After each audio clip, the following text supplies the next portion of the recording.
Voici la 4e génération de la Suzuki Swift. Elle sera commercialisée sur le marché français à partir du mois d'avril. Alors pour Suzuki, la Swift, tout a commencé il y a 20 ans, en 2004, avec la première mouture. Aujourd'hui, la marque en a écoulé 9 millions d'unités dans le monde, dont 200 000 en France. Ça reste à ce jour son best-seller, c'est 45% de ses ventes. Alors cette nouvelle génération repose quand même sur la base technique de l'ancienne. Pour autant, en termes de style, tout est différent. On a un capot autoclave, on a des lignes plus tendues, plus marquées, on a une calandre qui a pris de l'ampleur. Au niveau des projecteurs aussi, on a des contours acérés, plus de dynamisme, plus de sportivité, signature lumineuse en L. Sur le côté, on a des nervures, on a cette nouvelle version bicolore. Ça évoque un petit peu l'Audi A1 Sportback de première génération, donc un modèle premium, et également avec ses montants laqués de noir, la Mini, donc des ambitions plus haut de gamme pour cette Suzuki Swift.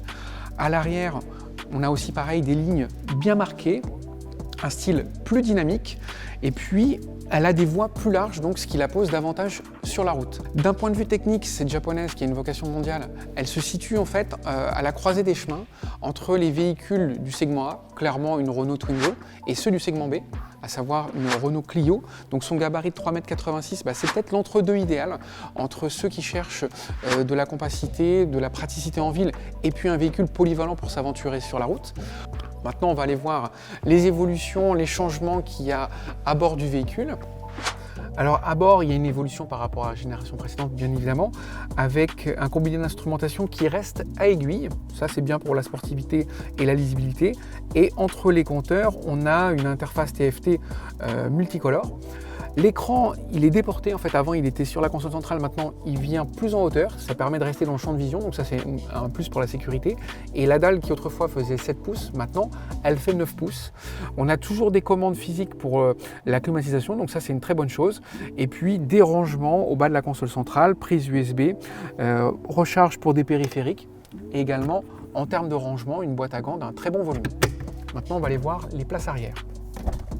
La base technique restant la même, les dimensions du véhicule n'évoluent pas, on garde le même empattement, on garde les mêmes codes d'habitabilité intérieure, ce qui n'est pas gênant parce qu'en fait la voiture était suffisamment habitable pour 4. Au centre, on peut avoir un tunnel pour la transmission intégrale, donc quoi qu'il arrive sur ce type de véhicule, on voyagera davantage à 4 qu'à 5, donc c'est pas un souci d'avoir ce type de tunnel de transmission. Le volume de coffre, il reste à 265 litres. Pour autant, le seuil a été abaissé.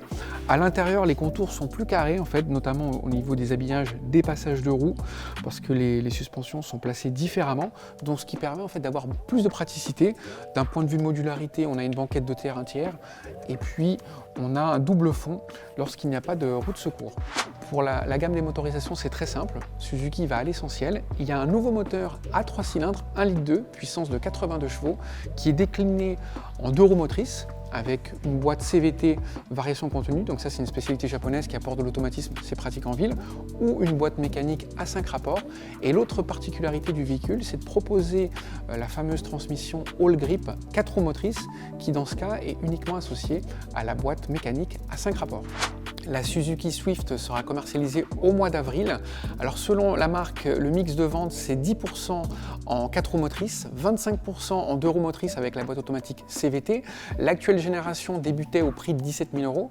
Alors cette nouvelle génération, elle sera forcément plus équipée et selon nos estimations, son prix de base devrait osciller entre 18 et 19 000 €. Il reste aussi une interrogation concernant la Suzuki Swift Sport parce que traditionnellement, elle arrivait quelques mois après le lancement de la version classique. Pour l'instant, la marque n'a pas communiqué sur la question, donc affaire à suivre.